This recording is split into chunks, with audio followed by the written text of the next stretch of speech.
আসসালামু আলাইকুম ব্যারিস্টার হাসান। ওয়ালাইকুম আসসালাম। আমরা জানি যে ব্রিটিশ সিটিজেনশিপ অ্যাপ্লিকেশনের ক্ষেত্রে একটি রেফারি প্রভিশন আছে। এই রেফারি কারা হতে পারে? ব্রিটিশ সিটিজেনশিপ অ্যাপ্লিকেশনের ক্ষেত্রে রেফারি কিন্তু একটি ভেরি ইম্পর্ট্যান্ট রিকোয়ারমেন্টস, এবং এটা ইনশিওর করতে হবে যে হোম অফিসের যে স্ট্যান্ডার্ড আছে সেই স্ট্যান্ডার্ড অনুযায়ী কিন্তু রেফারি হতে হবে। এবং আমরা জানি যে যারা অ্যাডাল্ট আছে তাদের ক্ষেত্রে রেফারি লাগবে, আবার যারা চিলড্রেন আছে তাদের ক্ষেত্রে কিন্তু রেফারি লাগবে। তো অ্যাডাল্টদের ক্ষেত্রে ন্যাচারালাইজেশন যে ব্রিটিশ সিটিজেন, আর চিলড্রেনদের ক্ষেত্রে যেটা রেজিস্ট্রেশন আছে ব্রিটিশ সিটিজেন, এবং দুইটা অ্যাপ্লিকেশনে কিন্তু দুইজন করে রেফারির প্রয়োজন হয়। তো এবং যেটা বলেছি যে হোম অফিসের স্ট্যান্ডার্ড রিকোয়ারমেন্ট যেটা আছে সেটা কিন্তু কমপ্লায়েন্স করতে হবে। তো সেটা যদি কমপ্লায়েন্স না হয়ে থাকে তাহলে কিন্তু ওরা অ্যাপ্লিকেশনটা হোল্ড করবে এবং তারা অন্য রেফারির ডিটেলস চাইবে এবং তাদের সঙ্গে চেক করে তারপরে অ্যাপ্লিকেশনটা কিন্তু সাকসেস হবে। অতএব একটু কিন্তু ডিলে হতে পারে। অতএব আপনারা ইনশিওর করবেন যে হোম অফিসের যে স্ট্যান্ডার্ড সেটা যেন সেই রিকোয়ারমেন্টে যেন মেনটেন করা হয়। এবং সেই রিকোয়ারমেন্টসগুলো কী সেটা নিয়ে আমি এখন আলোচনা করব।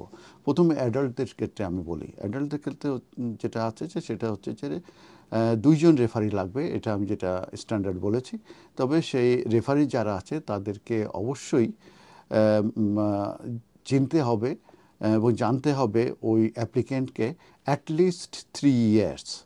এবং যে দুইজন রেফারির কথা বলেছি তারা অবশ্যই ব্রিটিশ পাসপোর্ট হোল্ডার হতে হবে, এবং তাদের ভিতরে একজন প্রফেশনাল পার্সন হতে হবে এবং তাদের বয়স ওভার 25 হতে হবে। তো আমি যেটা বলছিলাম যে প্রফেশনাল পার্সন, সেক্ষেত্রে এক্সাম্পল হিসাবে যদি বলি যে director of A UK limited company, minister of religion or an accountant, তারা কিন্তু এই রেফারি হতে পারবে। তবে এই সংক্রান্ত ব্যাপার কিন্তু একটা লিস্ট আছে প্রফেশনাল পার্সনদের ক্রাইটেরিয়া, সিটিজেনশিপ অ্যাপ্লিকেশন যেটা আছে সেখানে কিন্তু গাইডেন্স এই ব্যাপারে ডিটেলস দেয়া আছে। একটা জিনিস বলতে হবে যে ডক্টর জিপি যে আছে সে কিন্তু এই লিস্টের ভিতরে নাই, এই প্রফেশনাল পার্সনের ভিতরে নাই। যদি তারা পারবে দিতে, রেফারি হতে পারবে যদি তারা বলে যে তারা তাদের গুড ফ্রেন্ড এবং তারা খুব ভালো করে চেনে, তখনই কিন্তু তারা এই জিপি দিতে পারবে, তা নাহলে জিপি কিন্তু এই লিস্টের ভিতরে নাই। এখন আমি বলবো যে কারা রেফারি হতে পারবেন না। প্রথমে আসছে যে অ্যাপ্লিকেন্টের সঙ্গে রেফারি রিলেটেড হতে পারবে না, কোনো আত্মীয় হতে পারবে না, এবং দুইজন রেফারি যেন একে অপরের আত্মীয় হতে পারবে না। এরপরে যেটা আছে লিগাল রিপ্রেজেন্টেটিভ, যেটি তার যে এই অ্যাপ্লিকেশনটি ডিল করছে যে সলিসিটার কিংবা লিগাল, তারা কিন্তু রেফারি হতে পারবে না।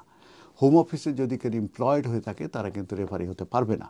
আবার কেউ যদি 10 বছরের কনভিকশন হয়ে থাকে এবং ইমপ্রিজনমেন্টে থাকে এবং তাদের যদি এই সময়টাতে স্পেন্ড না হয়ে থাকে under the rehabilitation of overseas act 1974 অনুযায়ী, তারাও কিন্তু এই সুইটেবল রেফারি হতে পারবে না। তো আরেকটা জিনিস বলা হচ্ছে যে 10 ইয়ার যদি কেউ এই ইমপ্রুভমেন্ট হয়ে থাকে তারাও কিন্তু নর্মালি অ্যাকসেপ্টেড হবে না। তো যে কারণে সবাই যখন আপনারা যখন রেফারি নেবেন তখন দেখবেন যে এই তারা কোয়ালিফাইড করে কিনা। আর চিলড্রেনের ক্ষেত্রে বলা হয়েছে যে চিলড্রেনরা কিন্তু একইভাবে কিন্তু রিকোয়ারমেন্টস তাদের জন্য কিন্তু প্রযোজ্য। তবে বলা হয়েছিল যে একজন অ্যাটলিস্ট টিচার কিংবা ডক্টর, হেলথ ভিজিটর অথবা সোশ্যাল ওয়ার্কার হতে হবে।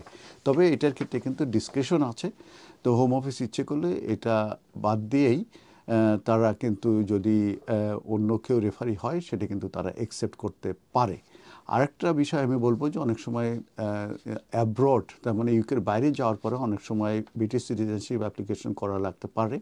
সেই ক্ষেত্রে যেটা বলা হয়েছে যে যদি ব্রিটিশ সিটিজেন পাসপোর্ট হোল্ডার যারা প্রফেশনাল কিংবা যাদের এজ 25-এর উপরে নাই, সেই ক্ষেত্রে বলা হয়েছে যে কমনওয়েলথ সিটিজেন অথবা ওই দেশে যেসব সিটিজেন আছে তারা ওই দেশে যদি বসবাস করে তারা কিন্তু তারা এই যে রেফারির যে ফর্ম আছে সেটা সাইন করতে পারবে এবং তারা কিন্তু এটা মিট করবে। তো ইন কনক্লুশন আমরা বলবো যে আপনারা খেয়াল রাখবেন যে এই যে requirements, standard requirement for the home office আছে, এটা কিন্তু আপনারা ফুলফিল করবেন, তাহলে কিন্তু আপনাদের অ্যাপ্লিকেশনটা ইজিলি সাকসেসফুল, তাহলে কিন্তু ডিলে হবে এবং নতুন করে আপনাদের কিন্তু রেফারি দিতে হবে। ধন্যবাদ।